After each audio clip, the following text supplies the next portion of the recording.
Pirkei Avot, Perek Aleph, Mishnah Eser, la page 51 du livre. On avait déjà vu la Mishnah qui disait que les deux grands maîtres, Shemaya et Avtalion, avaient reçu eux-mêmes la Torah de Shimon ben Shattach et de Yehuda ben Tabai, des Zugot précédents. Et chacun d'entre eux avait l'habitude d'enseigner une maxime des pères. C'est-à-dire que dans Pirkei Avot, on ne dit pas tout. On ne relate pas tous les enseignements de ces grands maîtres. Pourtant, c'était des puits de science. Mais on a cité que ce qu'ils avaient l'habitude de dire et de répéter. Alors, Shemaya et Avtalion. Qu'est-ce que disait Shemaya? Ehov et amelacha, usna et arabanut, ve'al titvada la rashut. On l'a vu ça. Oui, maintenant je vais prendre seulement, pour reprendre la suite, donc je rappelle le début, c'est que la traduction de la Mishnah c'était, Shemaya dit, aime le travail et les honneurs, et ne te fais pas connaître du pouvoir. Alors maintenant, par rapport à cela, regardez la page 51, le Talmud Yoma 71b raconte, à l'issue du service de Kippour, le peuple escortait le grand prêtre. Lorsque le cortège rencontra Shemaya et Avtalion, il se détourna pour les accompagner. C'est-à-dire, vous savez que à l'issue de Kippour, le Kohen Gadol, qui était sorti vivant, il faisait une très grande fête. Veyom Tov, Hayarose, les Ohavav, Betseto, Beshalom, Minak Kodesh. C'est la Serouda du Kohen, Serouda de Kohanim, la Serouda du Kohen Gadol qui est sortie de là indemne, Simchat Kohen. Lorsqu'il était à l'intérieur du Kodesh à Kodashim, le jour de Kippour. Il pouvait mourir le jour de Kippour même, à l'intérieur du Kodesh à Kodashim. D'après certains, carrément, on attachait une chaîne à ses pieds, comme si jamais, parce que si jamais il mourait, qu'on ne pouvait pas rentrer à l'intérieur, on allait le tirer. C'est une version dont je ne connais pas vraiment la source. C'est quelque chose qui est répandu, mais Bédiouk, le Makor, chez nous, je n'ai pas vraiment trouvé. En tout cas, la situation était telle que, quand il terminait le travail, le service de Yom Kippour, c'était quelque chose d'extraordinaire. La kapara du Ham Israël qui dépendait de Yom Kippour,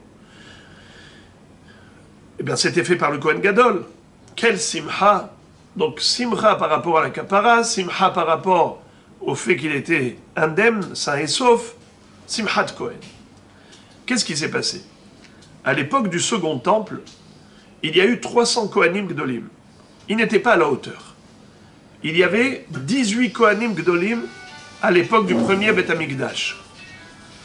Combien de temps a duré le premier Beth Amikdash? 410 ans. En 410 ans, ils n'ont eu que 18 Kohanim Gdolim.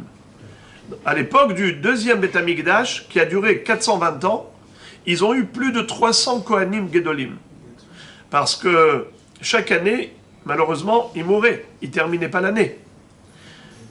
Il n'y avait que Shimon HaTzadik qui a officié pendant 40 ans, Yohanan Kohen Gadol pendant 80 ans, il y avait Eliezer ben Pavi, 11, on avait vu, et Bekitsour, ce n'était pas du tout évident.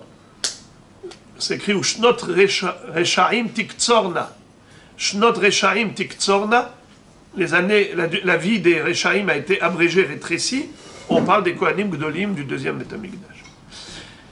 À cette époque, on avait, à l'époque du deuxième temple, ces grands maîtres, Shemaya et Avtalion, à peu près 2 siècles avant la destruction du deuxième Beth Amikdash. Eux, ils étaient en train de marcher dans la rue, Motsae Kippour, et tous les gens qui escortaient le Kohen Gadol sont venus voir, ont vu Shemaya et Avtalion, ils ont dit « Oh là là, les Gdoléadors sont là !» Ils ont quitté le Kohen Gadol pour aller accompagner Shemaya et Avtalion à leur maison. qu'est-ce qui s'est passé? Le Kohen Gadol a été frustré. Il a été vexé. Il va aller vexer Shemaya et Avtalion, qui étaient eux-mêmes des guérim, issus de Sancheriv. C'est incroyable. De ce rachat-là, de Sancheriv, sont sortis ces deux grands maîtres, Shemaya et Avtalion. Regardez ce qu'il va leur dire. Regardez ce que le Kohen Gadol, pour les vexer, va leur dire. Lorsque le cortège rencontra Shemaya et Avtalion, il se détourna pour les accompagner. Lorsqu'ils prirent congé du grand prêtre, celui-ci leur dit, regardez ce qu'il va dire à Shemaya et Avtalion, que les fils des nations, allusion à leur origine païenne, viennent en paix. C'est-à-dire, vous êtes des gens qui venaient d'ailleurs, Yetun bene amme maya l'ishlam. Comme ça, ils ont dit en araméen. Yetun bene amme maya l'ishlam.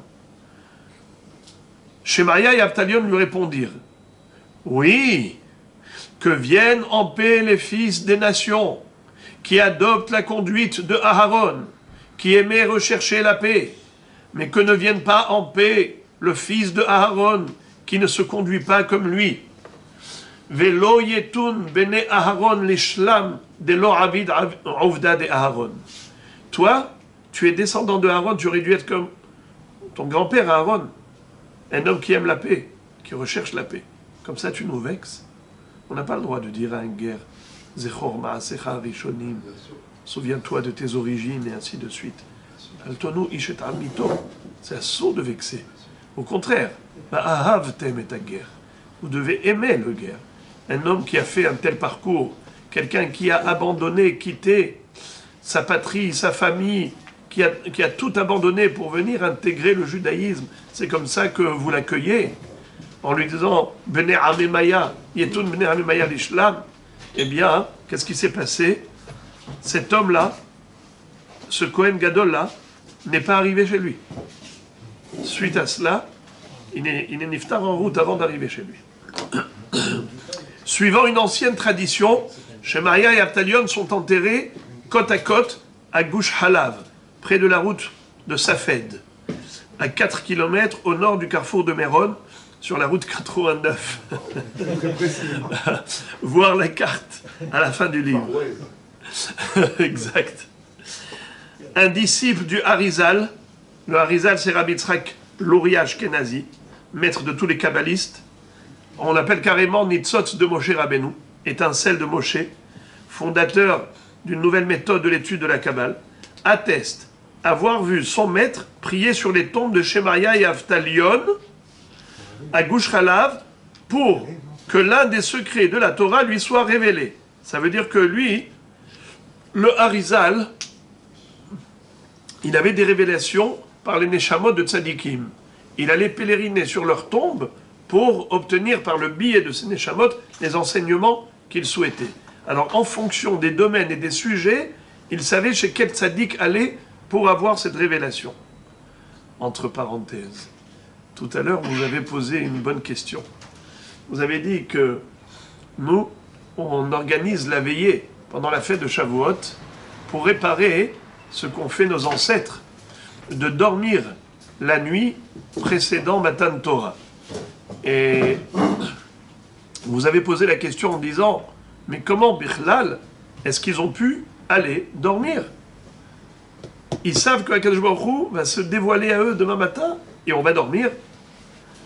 La réponse, l'une des réponses, on va dire la plus simple et ensuite plus recherchée. La plus simple, c'est que, comme ils vivaient avec Akadosh Baruch Hu dans leur esprit, ils étaient toujours avec Hachem. Et de ce fait, pour eux, il n'y avait rien d'extraordinaire. Ils étaient dans leur esprit toujours connectés sur le réseau divin. Alors de ce fait, c'est quelque chose qui fait partie de leur vie. Donc c'était naturel. Qu'est-ce qu'il y a d'émouvant lorsque on vit tout le temps avec Akadosh Baruch Hu? Vous savez c'est quoi vivre avec Hachem? La Gemara raconte que Esther Amalka, quand le roi lui a dit « Mihuze ve'ezehu asher mela'o libo la'asot ken » qui est-ce qui a osé porter atteinte au peuple juif. C'est qui celui-là? Alors, elle va dire, Ish tsar ve'oyev, Haman hara azé, un ennemi farouche, ce rachat-là de Haman. Pourquoi est-ce qu'elle a donné, pourquoi est-ce qu'il y a eu deux phrases? Ish tsar ve'oyev, Haman hara azé. Vous savez ce que dit la Gemara à ce propos? Quand elle a dit Ish tsar ve'oyev, elle a montré du doigt à Hachvérosh. Elle a dit, c'est lui l'ennemi qui nous a vendus. C'est qui a vendu Israël? Hachvérosh. À Haman. Haman, c'était l'acheteur. Mais c'était qui le vendeur? Hachvérosh. Alors elle fait comme ça. Quand il lui a dit, qui est-ce qui vous veut du mal? Alors elle a fait comme ça. Ish tsar ve'oyev. Qui elle montre? Elle montre à Hachvérosh. Arrive Gabriel Amalach, il lui pousse la main vers Haman. Haman Harazé, elle se réveille.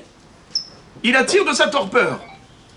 Alors, le Gaon de Vilna a dit, mais est-ce qu'elle était folle? Qu'est-ce qui lui arrive? Maintenant, on est déjà dans le deuxième festin, le deuxième banquet, qu'elle a organisé, où elle a invité deux personnes, Achashvérosh et Haman. Elle était censée piéger Haman. Et qu'est-ce qu'elle fait au dernier moment quand Achashvérosh lui dit, mais qui est-ce qui vous veut du mal? Elle montre sur Achashvérosh. Heureusement que Gabriel lui a poussé la main, elle s'est en quelque sorte réveillée. Mais où elle était? Déconnectée? Makara. Écoutez ce que dit le Gaon de Vilna, c'est incroyable. Va Tomer Esther la Melech. À chaque fois qu'on dit Hamelech dans la Megillah, et on ne dit pas Melech Achashvérosh, ça fait allusion à qui? À Hachem, le roi des rois. Melech, Malchei HaMelachim HaKadosh Baruch Hu. Elle ne parlait pas à Hachvérosh, elle parlait à Hachem. Elle disait à Hachem, Ribbono Shel Olam, tu vois ce Hachvérosh là, Ish tsar ve'oyev qui nous a vendus. Débarrasse-nous de nos ennemis. Et de quel ennemi elle parle? Hachvérosh, Ish tsar ve'oyev. Qu'est-ce que fait HaKadosh Baruch Hu? Il envoie Gabriel Amalach pour que les choses se passent bien, et lui pousse la main vers Haman. Ça veut dire quoi? Elle était toujours en connexion avec Hachem. Toujours. Quand elle se trouvait devant le palais, elle va dire Eli, Eli, lama azavtani, rachok mishoati divrei sha'agati, Elokai ekra yomam velo ta'ane, velaila velo dumiyani. Qu'est-ce que c'est que ça? Elle dit Ribono shel olam, je sens que tu m'as abandonné. Mais moi, je suis toujours avec toi. Alors reste avec moi. C'est ça Esther Amalka. Esther ne déconnectait jamais de son bitachon, sa confiance en Dieu. Même au moment où elle est en face du roi, il n'y a pas de diplomatie avec elle. C'est qui le rachat? C'est lui. Achashvérosh. Ça, je vous le donne comme exemple pour vous dire qu'est-ce que c'est que des gens qui vivent avec Hachem en constance, en permanence. Am Israël, ils sont sortis d'Égypte. Ils avaient une soif de recevoir la Torah. Ils ne pensent qu'à Kadosh Baruch Hu pendant 49 jours. Ils comptent leur Homer. Et Matai, quand est-ce qu'on aura ce srout? Comme ça explique le Midrash que le Ran rapporte à la fin de Masechet Psachim. Quand Moshe Rabbeinu leur a dit Ta'avdun et Elokim ala harazé, Ta'avdun nun. Vous allez servir dans 50 jours à Kadosh Baruch Hu. Dans 50 jours, alors on compte, le compte à rebours. 1, 2, 3, 4, 5, 6. Et on compte et on compte. On est impatient. Et dit pourquoi? Parce que dans leur esprit, ils sont là avec Akadosh Baruch Hu. Ta'avdun et Elokim, ta'avdun et Elokim, ala harazé. Eh bien, pour eux, quand on leur dit oui, demain matin, voilà, vous aurez ce rendez-vous. Eh bien, on attend que ça, on est là pour ça.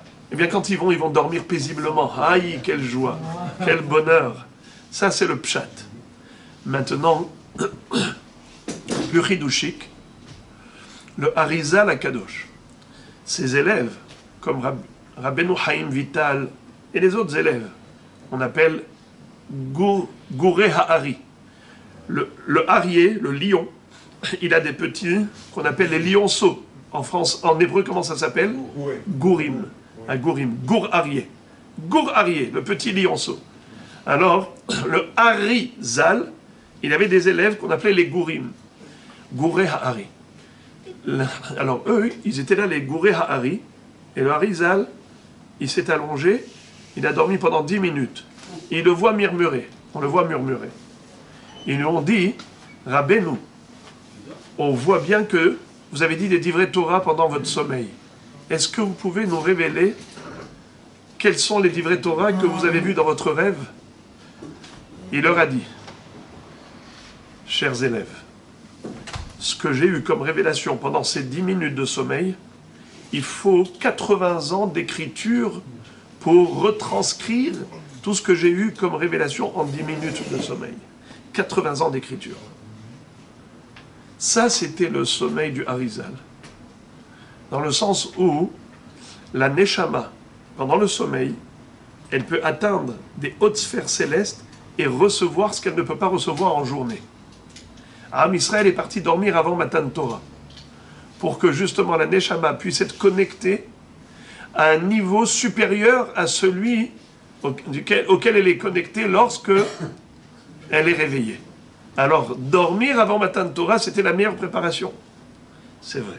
Mais malgré tout, il y a quand même un reproche.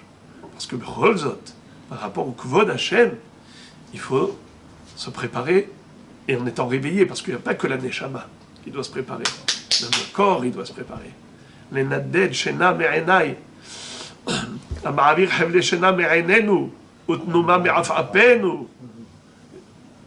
C'est pour ça qu'on fait ce tikkun de la Shavuot. Alors lisons les amis. Un disciple du Hari, Rabbi Tzhak Luria Ashkenazi, maître de tous les kabbalistes, étincelle de Moshe, fondateur d'une nouvelle méthode de l'étude de la Kabbale, atteste avoir vu son maître prier sur les tombes de Shemaria et Avtalion à Gush Chala pour que l'un des secrets de la Torah lui soit dévoilé. Chaque fois qu'il devait parler avec un prophète ou un sage du Talmud, il s'étendait tout au long de tout son long sur leur tombe. C'est-à-dire il s'allongeait entièrement sur leur tombe. De la sorte, il redonnait vie aux ossements desséchés qui s'y trouvaient, et c'est comme ça qu'il recevait la révélation de la Torah. Chez Maria, qu'est-ce qu'il disait? Il disait « Ehov et amelacha ». Il vantait l'amour du travail. À propos du verset dans Devarim, que l'Éternel, ton Dieu, te bénisse. Tana Develiaou enseigne. On aurait pu croire qu'il te bénirait, même si tu restes à rien faire. C'est pour cela que la Torah ajoute, dans toutes les œuvres de ta main, tu ne seras béni que si tu travailles. De même, il est écrit dans le Midrash Tanhuma Parashat Vayetse. De peur qu'un homme déclare, je vais manger, boire et être heureux sans me fatiguer, et le ciel aura pitié de moi. Eh bien, il est écrit dans Iov, pas du tout. Tu as béni les œuvres de ses mains. Le Saint béni soit-il n'envoie sa bénédiction qu'à celui qui peine avec ses deux mains. Rabbi Shimon ben Elazar dit, même Adam Arishon n'a rien mangé avant d'avoir accompli un travail. Car il est écrit dans Bereshit, il le plaça dans le Gan Eden, le jardin d'Éden, pour le travailler et le garder. Et ensuite, il lui a dit, tu mangeras de tous les arbres, de tout arbre du jardin. Rabbi Tarfon dit, Akadosh Baruch Hu n'a pas fait résider sa présence sur les enfants d'Israël avant qu'ils aient accompli un travail, puisqu'il est dit, ils feront pour moi un sanctuaire, et je résiderai au milieu d'eux, parmi eux. Rabbi Yehuda ben Betera dit, que fera celui qui n'a pas de travail? Quelqu'un qui concrètement n'a pas de travail. Eh bien non, il n'a pas le droit de rester oisif. Il faut qu'il fasse quelque chose. S'il a une cour ou un champ en ruine, qu'il aille s'en occuper, comme le laisse entendre le verset. 6 jours tu travailleras et tu accompliras tout ton travail. Et Rabbi aussi déclare, l'homme ne meurt que par oisiveté. L'oisiveté, c'est quelque chose d'extrêmement dangereux. Yafa Torah in derech eretz, shegiat shnehem eshakahat avon. Un homme, quand il est occupé et préoccupé par l'étude de la Torah et par le travail professionnel, eh bien ces deux activités réunies lui font oublier la faute. Sinon, si la personne a du temps libre et disponible, à coup sûr, elle va se retrouver dans des situations difficiles et délicates.